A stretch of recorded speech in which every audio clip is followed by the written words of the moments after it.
Okay. Ani, bonsoir, good evening, and welcome to our regular council meeting for this evening. I'd like to begin the meeting by acknowledging that we are in the traditional territory of the Anishinaabe people in the Robinson-Huron Treaty area and wish to recognize the neighboring community of Dokis First Nation. While we meet today, I would like to take a moment to acknowledge the importance of the lands which we each call home. We do this to reaffirm our commitment and responsibility in improving relationships between nations and to improving our own understanding of local Indigenous peoples and their culture. From coast to coast, we acknowledge the ancestral and unceded territory of all of the Inuit, Métis, and First Nations people that call this land home.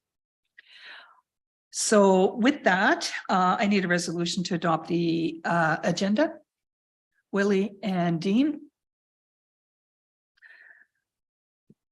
All those in favor? Thank you. Any disclosure of pecuniary interests? Seeing none. There are no delegations tonight, so we'll move on to the reports and the items for consideration. So the first one is general government.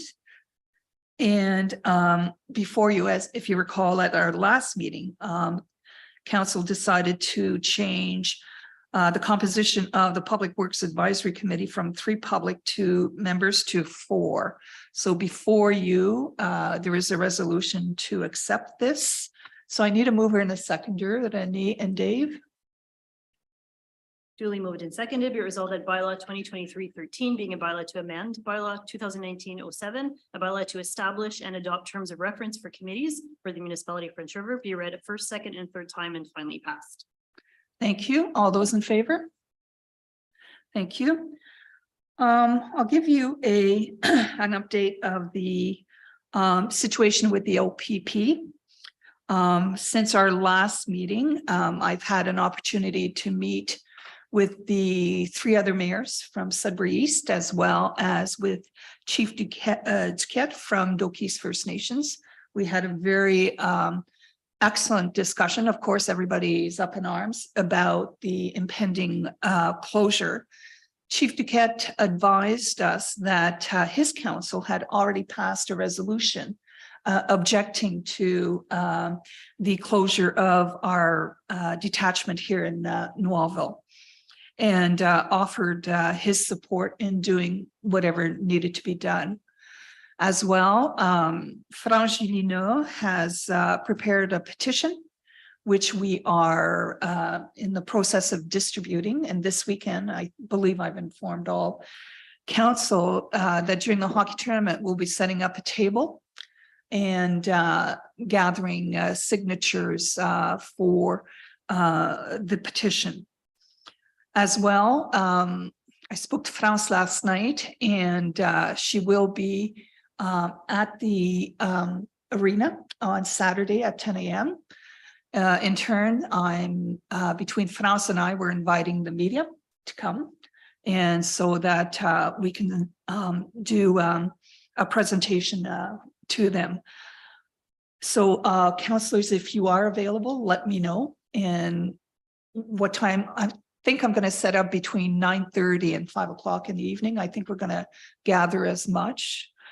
Since the tournament is also ongoing in St. Charles, I've asked the mayor of St. Charles and the CAO to set up, or not the CAO, the clerk, to set up perhaps a table at their arena so that they too can gather as many signatures as possible.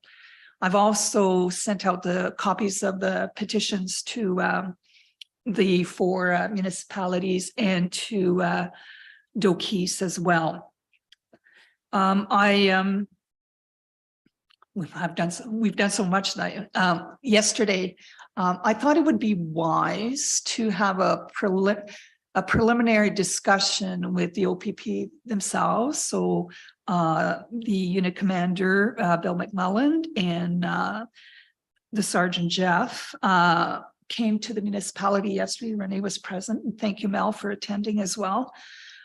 So we had a frank discussion about whether or not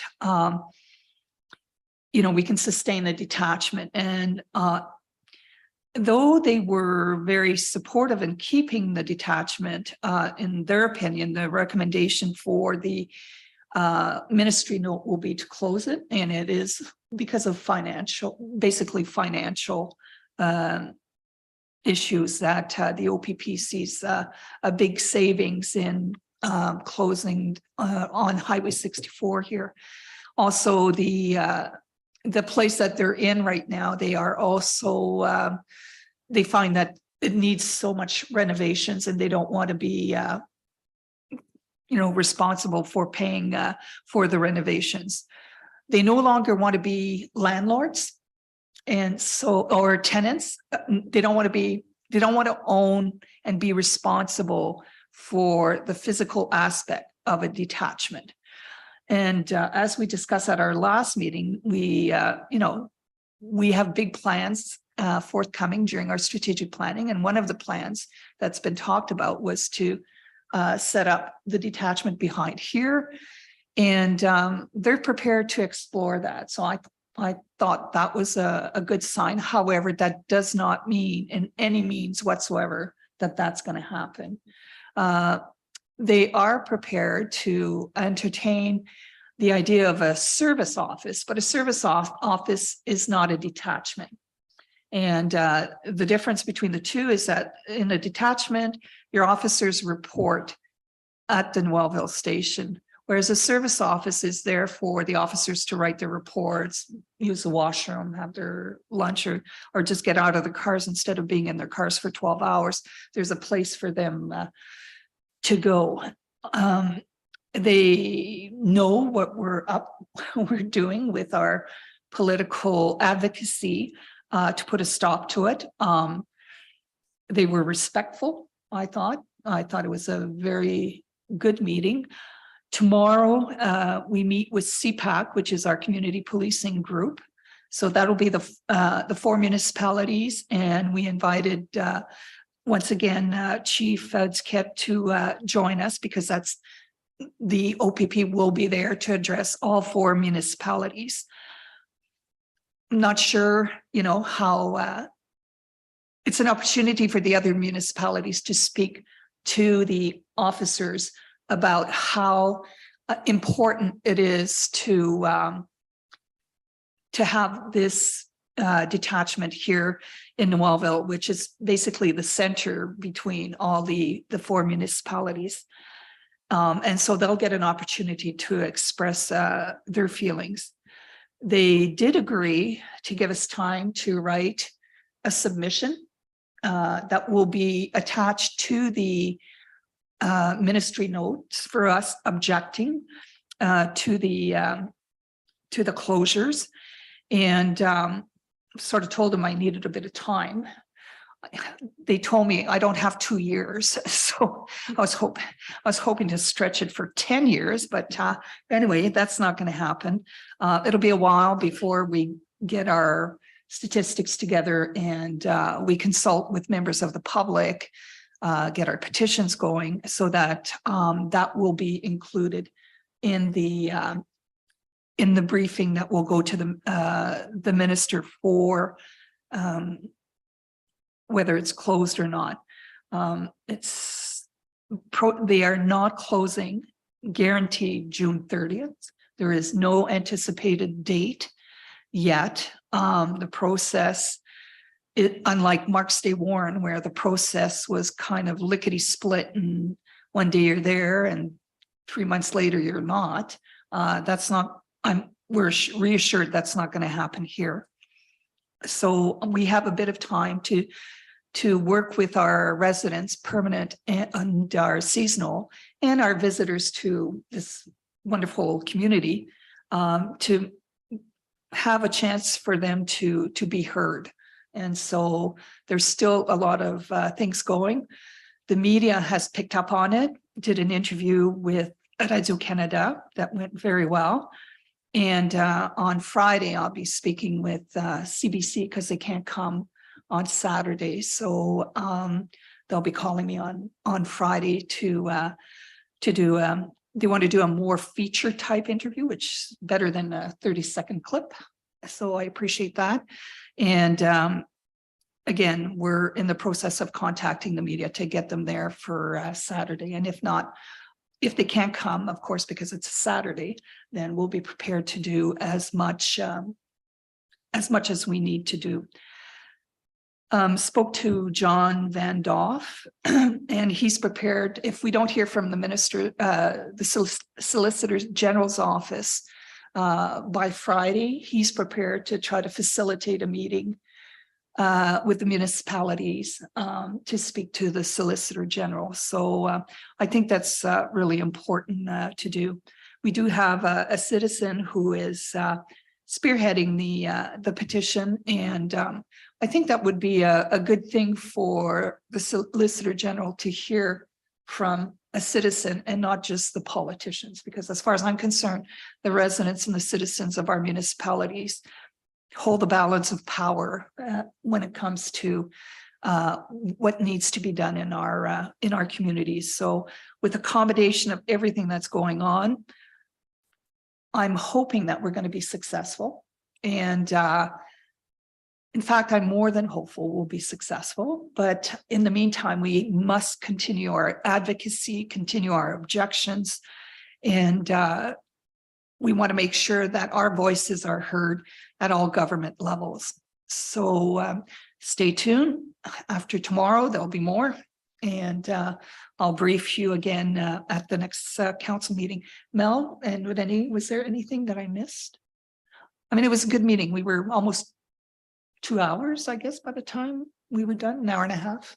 So it was a good meeting. I didn't find them to be confrontational or anything like that. In fact, again, they were very respectful and open-minded. They know where we're all coming from. It's not something particularly that they want either. But we have to put our positions together, fight hard with the people that are much higher up in the echelon. So I think that's what it is. They're just, they're like us, and it's all about budgets, right? And they did say that no matter what, the service would still be there, even if we didn't have the detachment there. But we all know that in some way we will be affected if we don't have it. And they do see that. And but I think it was very positive, and they're willing to include our letters and our petitions. And so I think we just need to, like Giselle said, keep on it and not let it fall. And even if we, they don't shut it down this year, I'm sure it'll be back on the burner in a year or 2 years from now, because it's been a topic of conversation for many years around town. So I think it's just something we need to keep on, because we don't want to lose that service that we have. So that's all. Dean? Just out of curiosity, I'm kind of interested in Killarney's position, because Killarney's never really been policed out of this detachment or out of this area either, were they? Oh, yes, they are. Oh, yes, they are. And now Killarney's even more furious, because if now instead of officers coming from here to Killarney, which is long enough to start, they'd be coming out of either Cache Bay or Sudbury. I thought they were always policed out of Sudbury. Nope. They actually even said that our policing would come out of Sudbury, because it's somehow closer than Cache Bay, but didn't make sense. But so, yeah. Yeah, I mean, there was an acknowledgement that no matter what, if this detachment closes, there will be a reduction in service, because you can't hold the same level of service when you have officers who have to report either in Sudbury or in Cache Bay before they come here. I mean, there's no question about that. Now we know, and I mean, there's no big secret that sometimes our officers that are assigned here are called outside of our area. If there's an accident like we've had on Highway 69, I don't know how many of them, that is just outside our catchment area, that happens. And so, and if there's a shortage of officers in West Nipissing, sometimes they get pulled there. But the idea is to keep our officers here because many of our officers, I believe there are 4 out of the 10 that actually live here. And, you know, they talk about community policing. Well, community policing works better if your officers are living in the community, because then the officers live and breathe the community, they care about the community. And so when they're called on call, sometimes they actually know the person and they can diffuse a situation much easier than if you have somebody that they don't know that's not truly engaged in our community because it's a job, right? But, you know, we want to keep our officers here and we want more of our officers to move here and to live here in our communities so that they can serve our residents, whether they're permanent or seasonal, even more. And I think January and February, the number of accidents, fires, emergency calls have shown that it's needed here. It's needed here. So as I said, I'll keep you posted. Any other comments? Oh, sorry, Dave. I'd just like to add, as I mentioned last meeting, we asked for a delegation at OGRA. Yes. And I haven't received any response yet, except for the acknowledgement of the asking. That's all I got. Yeah, and with OGRA, what happens for delegations, you usually don't find out until about 2 weeks before. So that's why I request to meet with the Solicitor General prior to OGRA is, I think, important so that when we do get to OGRA, you know, the Solicitor General knows what we're talking about. And those of, I don't know how much council is aware, but the government is changing the way that the boards will function. So right now we function under CPAC, which is community policing. It's an informal way of getting together the mayors of the 4 municipalities and the OPP commanders to discuss common issue. We go through all sorts of statistics, how many burglaries, how many assaults, et cetera, et cetera. And it's a time to discuss what we need in our municipality. The government now is changing it to, it's called Section 10, though it's going to have a new name, and it's boards. So right now, what that means is that there'll be members of the public. There's a lot more responsibility for the board in making decisions that affect your community. So one of the things I'd like to discuss with the Solicitor General is how fast can we get to that point? Now, there is a small cost that will be assigned to the 4 municipalities. However, I think that cost will pay itself well over if this board decides it has the power to make decision that affects their community. So that's the other reasons why I'd like to speak with the Solicitor General rather quickly. Like the police services board in the city. Exactly. Exactly. And we also can mention what's that new board that we've had to come up with there with the health. So that impacts that too, right? So that, I mean, because they want, you know, somebody from every part of our community service to sit on there. Well, if we don't have the OPP here, I mean, you know, that'll be a big downfall on that part. Totally agree. Any other comments?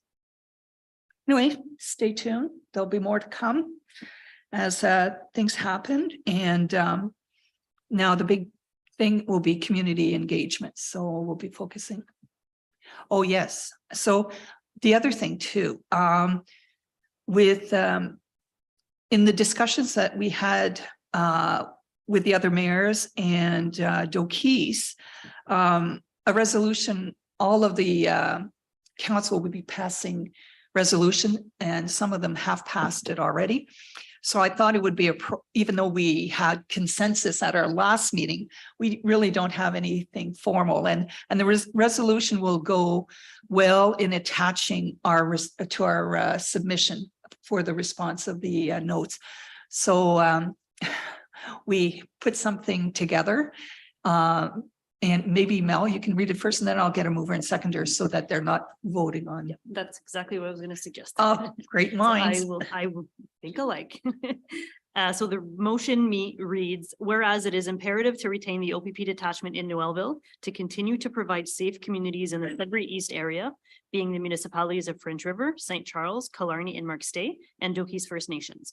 And whereas all residents and visitors must have a sense of security, knowing that when needed, OPP officers are available in less than 30 minutes. And whereas the closure of the Noelville detachment would create severe hardship to all its residents and visitors in all 4 municipalities and Doki's First Nations.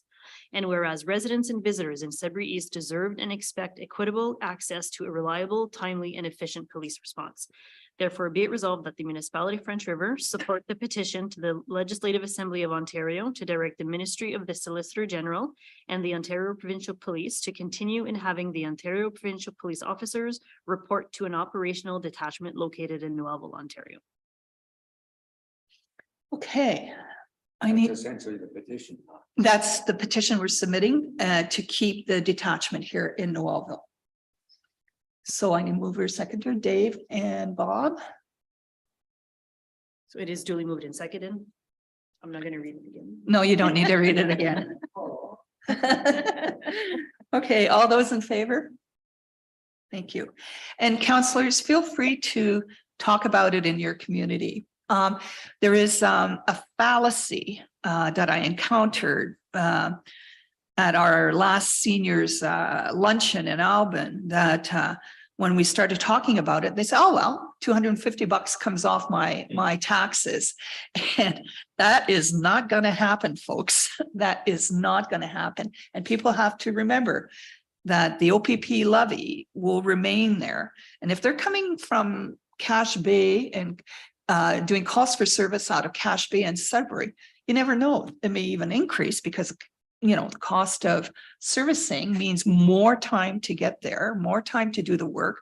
And so that is not going away. So please make sure the residents know that they're not going to have a little bonus of $250 because they don't have a detachment here. Okay.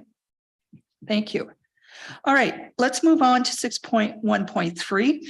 Sudbury East Accessibility Transportation Committee. So as you know, we do have a van, an accessible van that is being managed by Ado Signal in all 3 municipalities that it serves. So it serves St. Charles, French River, and Marks Stay Warren. People with disabilities or people that need to get to medical appointments, whether here in town or in Sudbury, Sturgeon Falls, North Bay, Parry Sound, have access to this van. The cost is subsidized by the government for now, and the governance of it is by the 3 municipalities. So they have an executive committee that is comprised of Renee as on that. Marks Stay Warren is Ned, and in St. Charles it's Monica, and they are the only 3 voting members. If one of them misses, there was never any provisions made for an alternate, and with having such low numbers, we need the committee, the seat committee decided that they wanted to appoint members, alternate members, not only on the executive committee, but we also have a representative for community, representing our community.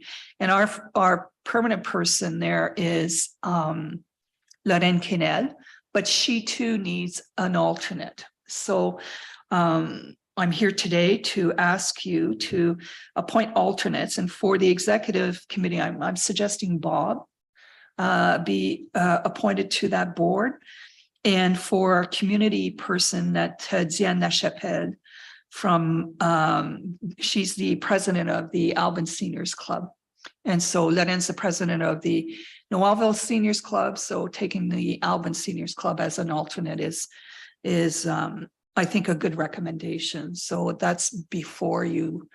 And so I need a mover and a seconder too.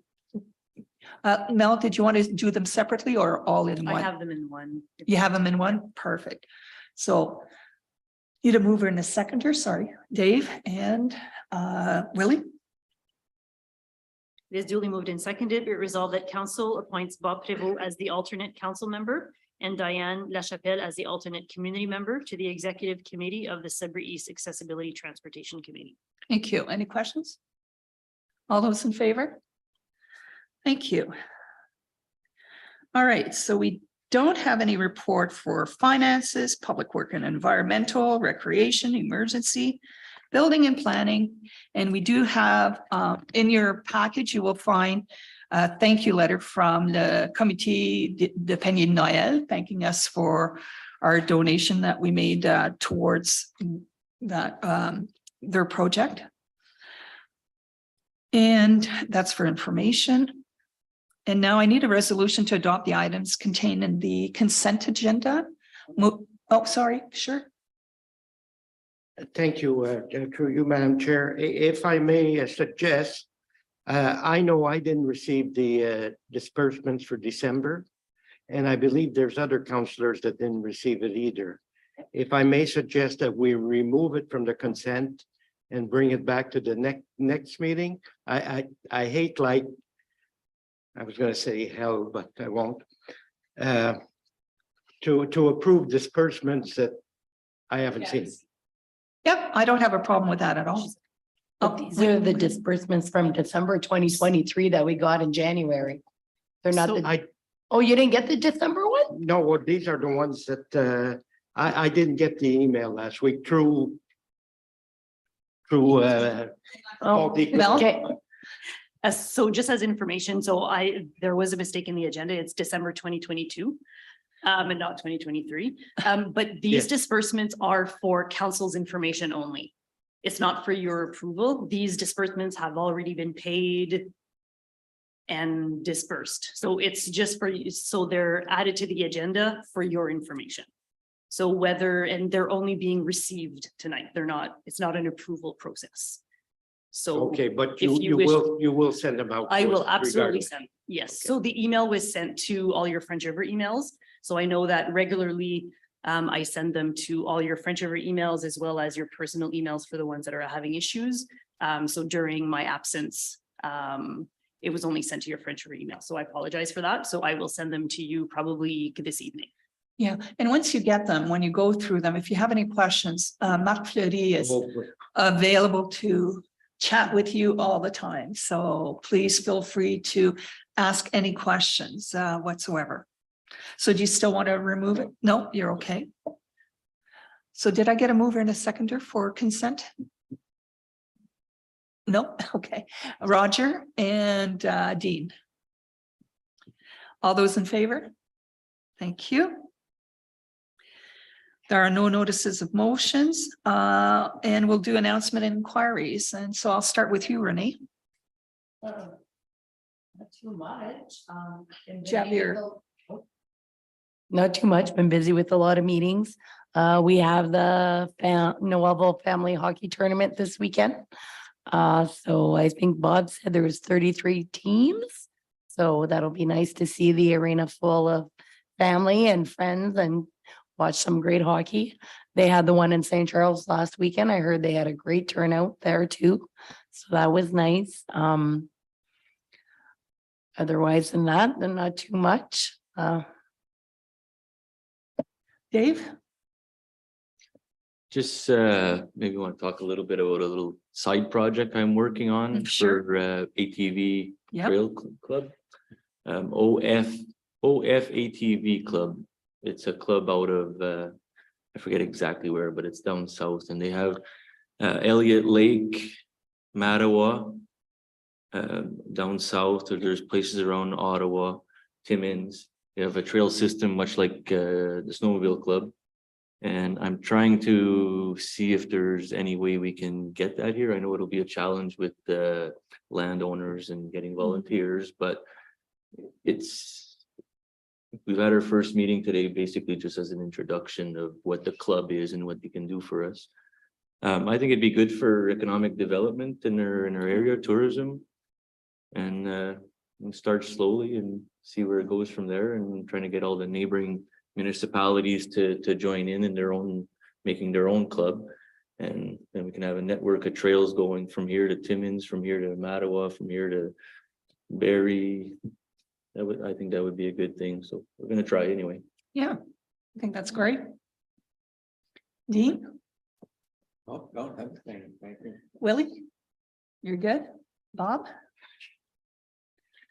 Yes, that's nice to hear what Dave is bringing forward. I think it would be a nice trump to put with everything else we have.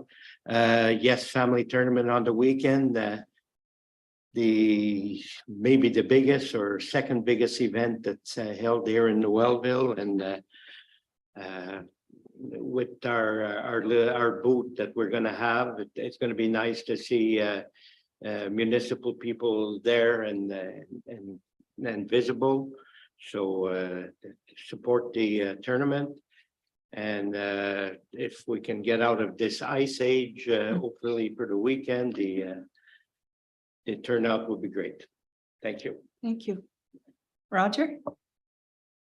You know, one thing I have is going back to the OPP situation. Mhm. As far as going to the arena on Saturday and trying to get names, basically getting the people coming to the arena, which is basically would be limited as far as the size of the area. Is there any possible way that we can let people know if they want to sign, you know, this petition, that we could, let's say, set up at DD's or the community center or wherever, so they can come and Yeah. sign? Well, actually, the VAA is selling tickets. And we're going to be setting for the trail to raise funds for the trail. And one of the places they sell will be at Foodland. So I thought, well, let's do two birds, right? So once they're set up there to sell, then I think we'll be there and get people to, as they're coming through. And I haven't asked Vincent yet, so but I'm sure that's not going to be a problem. Through you, Madam Chair, how about online signatures? Yeah, so it is available online. I just don't know how to work it. So, and I haven't had a chance to ask. It was one of the counselors in Killarney that found it online. And so I have the link, but I have to ask Faraz, and I didn't get a chance to chat with her today. So when they sign online, where does it go? Because like, I'd like to know, it goes to her. Is that how it works? So anyway, the logistics of that should be worked out, because then I think we should put it on our social media so that people can sign on to it as much as possible. Mhm. And is it too late for our tax bills to put a message in the tax bill and advertising this? I don't know, it might be too late. No, the tax bill? Yeah, the family no, we'll do it for the family tournament. Yeah, so no, but you're about putting a note where to go online to sign To it, go right? online or maybe. I don't know when the advertising tax bill it. comes out. When did the tax bill come out? In March. In March? Oh, Mark. Hey, Mark. Oh, there he comes. Oh, it will be sent out in the next, within the next 2 weeks. Okay, so normally there's a newsletter that's all written, I bet you already. No? We are don't- working on it. Oh, Are we working on a newsletter? I'm not aware that we were working on it. so, okay. I've been away. So Yes, in- madam, I've been on vacation, right?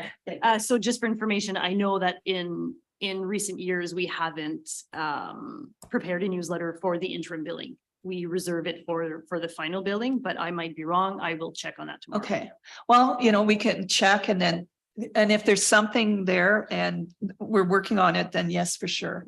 I think we should put something in there. Yes, Dean?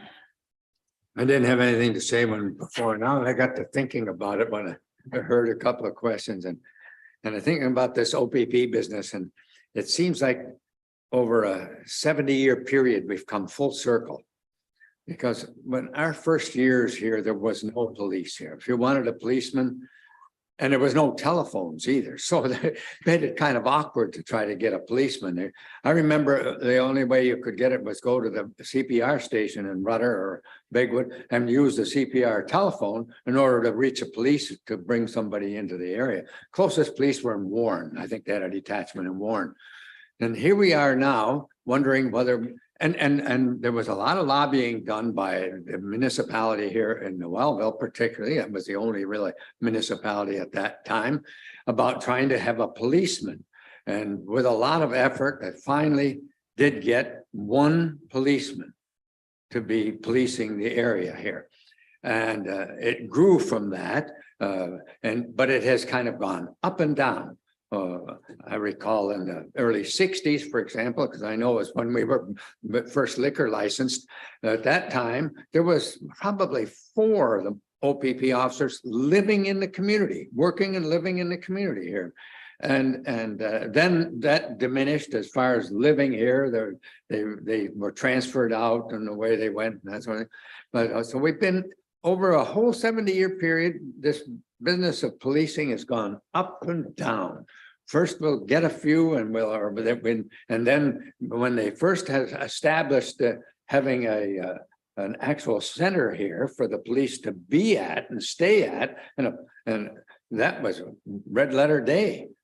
And it was always that same location. It was always a leased facility. I mean, the OPP never owned anything down here. But it just seems so ironic that here we are 70 years later, fighting to have the police have an established presence here. Seems kind of funny, doesn't it? Well, it's kind of sad, actually. So, Roger, did you have anything else? No? I think everybody's touched about everything. Just a reminder, the food bank's open tomorrow for people to pick up their food. And for me, that's it. There is not a closed session for tonight, so I need a resolution to adopt the confirmation bylaw. Moved by Renee and Dean. All those in favor? Oh, sorry, you got to read it. Oh, it's okay. Okay. All those in favor? Thank you. And I need a resolution to adjourn. Moved by Bob and Roger. All those in favor? Thank you.